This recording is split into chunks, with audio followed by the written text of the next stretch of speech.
Hi, my name is Ray. Hi, this is Michael. Welcome to another episode of Ray's Economics Cluebook. Today, we're talking about the ADAS model, and we'll continue our unit by talking about the long-run AS curve, aggregate supply curve. Because last time I talked about a short-run aggregate supply curve, today we're talking about what the difference between long-run and short-run aggregate supply is. Yeah.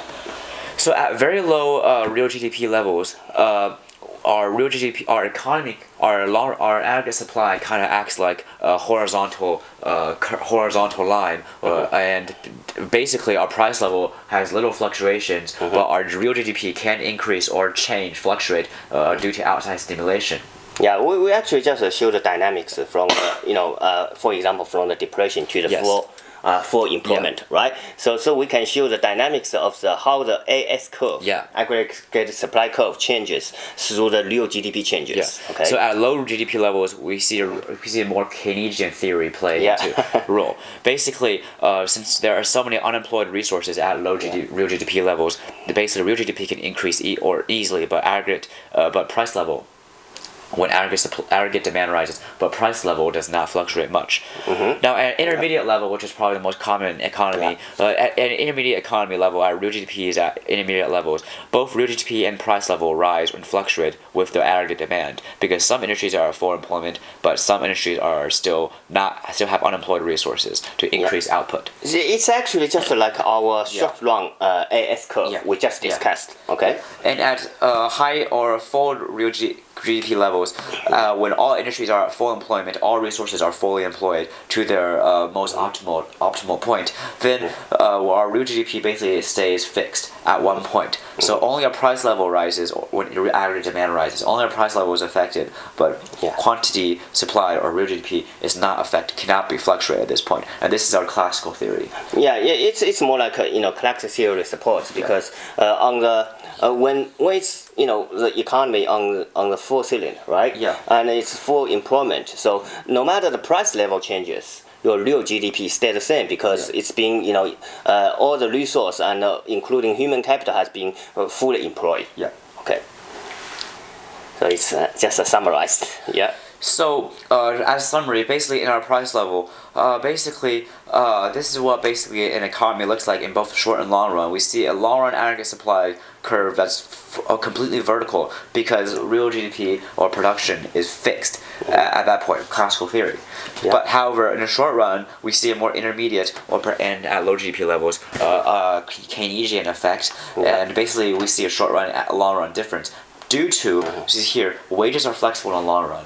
So why long run real GDP is fixed is because wages in the short run are sticky, we talked about last time. They cannot change easily. However, in the long run, theoretically they can be modified or changed easily. And this counteracts basically any increases or decreases in real GDP. Yeah, so we actually show this, this graph actually shows a pretty, I would say optimal situation here. Yeah. So, the short run and short AD curve intersects with the long run. Okay, so that's a pretty good equilibrium. So that means economy is in the full potential. Okay, so right now we are actually better than that. We are actually right here. So let's see. And so we see a price level in GDP. So we see what happens really in the long run. Yeah. Why variable wages create a long run aggregate supply curve that's vertical. Yeah. So let's say an expansionary policy occurs. So a tax cut occurs. So we see our aggregate demand increase. Our aggregate demand increases. Of course, our price level increases, and our real GDP in the short run increases. Sure. And so that's what happens.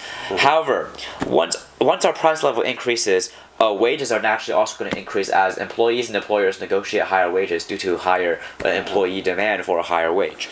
And so this, of course, causes, as higher wages increases, wages are a production cost. So as production cost increases, LRAS shifts to the left. So as we shift to the left, we create a new equilibrium point, a third equilibrium point, where our real GDP returns to our original fixed real GDP point on the LRAS. However, our price level increases further from P. And in the long run, basically, what happens from tax cut in the long run is that our price level increases from P0 to P2, and our real GDP stays fixed at YF? It's a completely neutral effect. So it's actually first the AD curve shifted to the right because of the consumption increase, investment increase due to the tax cut, and then of course in the long run, I mean, if wage become flexible and when with the price level increase and the profitability increase and employees demand higher wages, and then of course then in the long run is the producers will cut productions.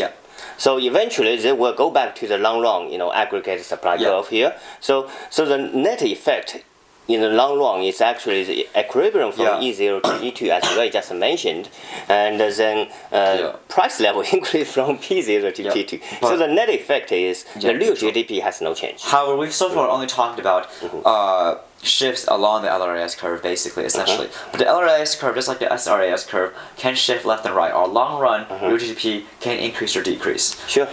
Now, how can it change? Well, it changes for three main reasons: resource quantity, resource quality, and technology. So as resource quantity goes up, our four resources, of course, are land, labor, capital, entrepreneurship. Let's say we have more workers because of a population increase. As resource quantity increases, our long-run aggregate supply increases, and our long-run equilibrium increases. As resource quality increases, for instance, our human capital for laborers increase, so the education level or perhaps their skills increase. Then, of course, the productivity increases, and we see the same thing happen. LRAS shifts to the right. And finally, as technology gets better, for instance, we have artificial intelligence that makes productivity improvements. Our LRAS, of course, furthermore shifts to the right. Sure. So for final clues, the main reason why LRAS is different from SRAS is because wages are no longer sticky in the long run. So this implies that outside stimulations that affect supply will only have a short run effect. However, in the long run, they are neutralized because the wage level fluctuates to counter them. And so how we see actual real GDP increases in the long run is by productivity increases due to those three main reasons we talked about previously. And so resource and tech innovations really are the real drivers of long run sustained economic growth. I think Ray had a very good summary here. I think just say people can just have more practice. For example, a tax cut has a very neutral impact in the long run, but the tax increase, basically that's the same story. So people can just play with ADS model, probably one of the most fundamental and the most important model in the basic macroeconomics, so that you can see how come why the tax cut or tax increase has a long run neutral impact. It's not just tax change. You can have, for example, government spending increase, right? Government spending reduction. For instance, you can see other things being equal, but based on the theoretical model, it has very little impact in the long run. Except the price level changes, right? So I think that's basically a summary for about the long run and the short run aggregate supply curve, and we will see you next time. Bye bye.